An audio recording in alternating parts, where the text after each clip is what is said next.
ये इटावा मूल की सरजमी को नमन करता हूँ। आज की इस मीटिंग की अध्यक्षता कर रहे सिपाही राम यादव जी सामाजिक और बड़े समाज सेवी हैं, और यहाँ सुरेंद्र यादव जी, राजेंद्र यादव जी और अय्या से जो आए पदाधिकारी और जो हमारे बीच मात्र शक्ति है, मैं उनको भी नमन करता हूँ।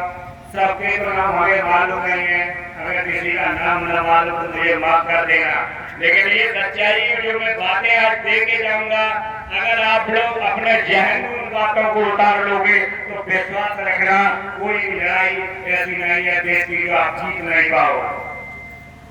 मैं कहूंगा कि आज ये भारतीय किसान यूनियन राजनीतिक के पदाधिकारी बैनर तले अनैया नदी की जो समस्या रखी है उस पर ज्ञापन दिया गया है।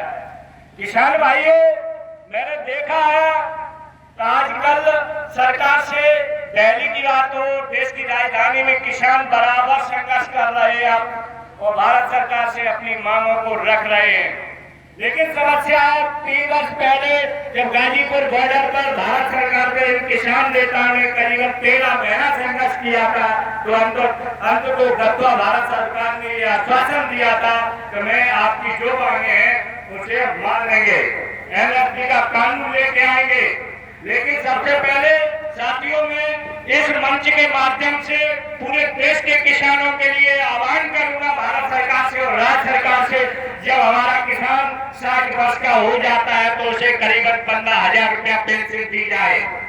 क्यों किसानों के साथ नाइंसाफी देश में होती है?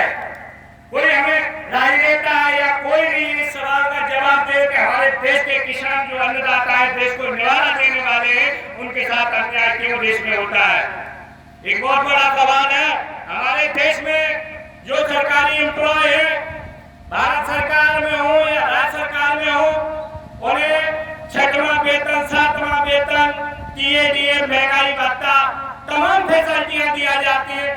सबसे पहले एक सवाल है मेरा आप लोगों को, सरकार से और देश के बुद्धिजीवियों से, सरकारी जो वेतन लेते राजनेता अधिकारियों की बात कर रहा हूँ, छोटे कर्मचारियों की बात नहीं करता हूँ, जो देश में 1 लाख से ऊपर सैलरी ले रहे हैं, उनके लिए मेरे 2 शब्द देश के सामने। मैं कैमरा पर्सन कहूंगा आप इधर है, इधर से जो 1 लाख से ऊपर देश में अगर वेतन लेते हो वो हमें एक सवाल का जवाब मुझे दे देना, क्योंकि महंगाई बढ़ती है, 2 वर्ष में तुम्हें महंगाई भत्ता दिया जाता है। किसान भाइयों, क्या देश में सरकारी वेतन भोगियों के लिए ही महंगाई बढ़ती है? क्या किसान गरीब मजदूर के लिए महंगाई नहीं बढ़ती है? कोई जवाब दे, कोई भी जवाब दे के हमें बता दे कि देश में कब समानता का भाव होगा। और एक बहुत बड़ी बात है, मैं किसानों से कहना चाहता हूँ अपने बच्चों को पढ़ाओ।